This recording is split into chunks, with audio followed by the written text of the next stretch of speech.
Hey, Coach, welcome home. After watching the film, what did you notice from Bo Nix that maybe you didn't see in the game last night? And specifically, how impressed with you were you with him in the end of half drive in the first half, and then that final drive in overtime? Yeah, look, I think those were obviously key drives. His decision making and then his ability to buy time, I think were real important. Protection was good, and the drive at the end of the first half was obviously significant in the outcome of the game. Nick Kosmider, The Athletic. Hey, Sean. Bo said last night of RJ Harvey in overtime, he had no back down in his face. And I'm just curious what you made of the different contributions that he made in different ways on that overtime drive. Well, look, there was a handful of plays in that game where the balls came underneath the coverage. You know, Troutman, RJ, even Evans throw, obviously a different type of play, but we got a lot of zone. We expected to get a lot of zone. So guys like the runner and the tight end are, a lot of times those targets go underneath coverage, and it happened last night. RJ gives you the run after the catch. Luca Evans, The Denver Post.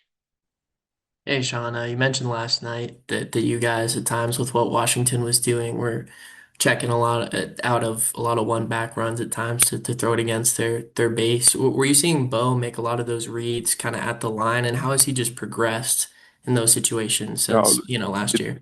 basic, basically, it was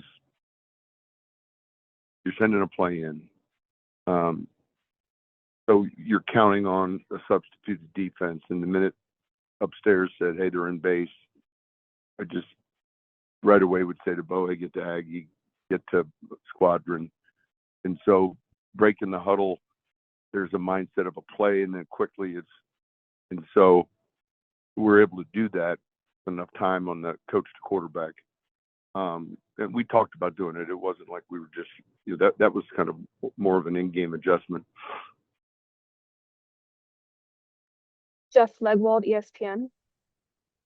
I'm curious with Bo, are there things in the 2-minute situations, end of half, end of game, that are not coachable that you as an evaluator think a player just needs to have to succeed in those moments? Well, it's a good question. I think, number one, let's just talk about assets or strengths.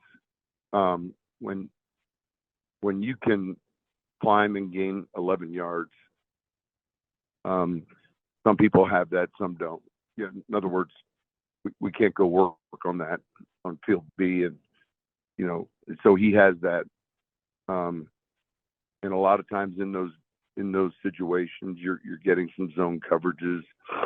Sometimes teams will play a spy, and then I think the ability to throw the ball, not only from the pocket, but I would say a strength of his going right or left is, throwing it off schedule.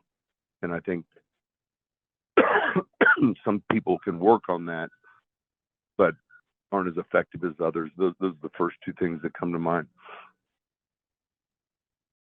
Chris Thomas in The Gazette. Yeah, hi, Sean. It's obviously been well documented how well you guys are doing in close games. Just talk about some of the elements that lead to you guys doing so well. I mean, obviously you work on 2-minute drills in practice, et cetera, but just some of the other factors going into it. Well, we talked about this last night and even prior. I think, it starts with a belief and confidence, and that has to kind of be earned, and you can go back to Philly. We were in some close games last year, and our numbers weren't as good.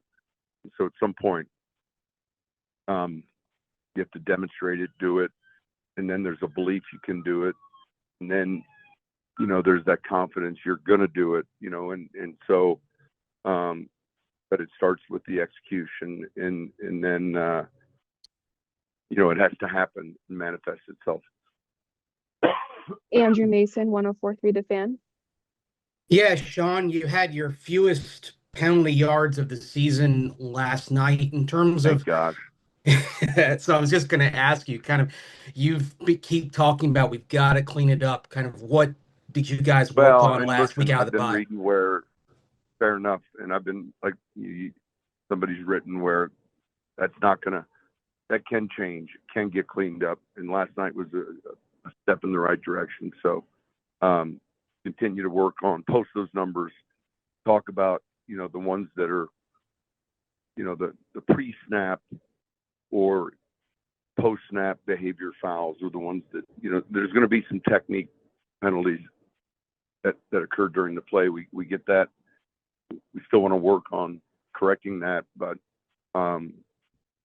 certainly we're trying to erase that tattoo.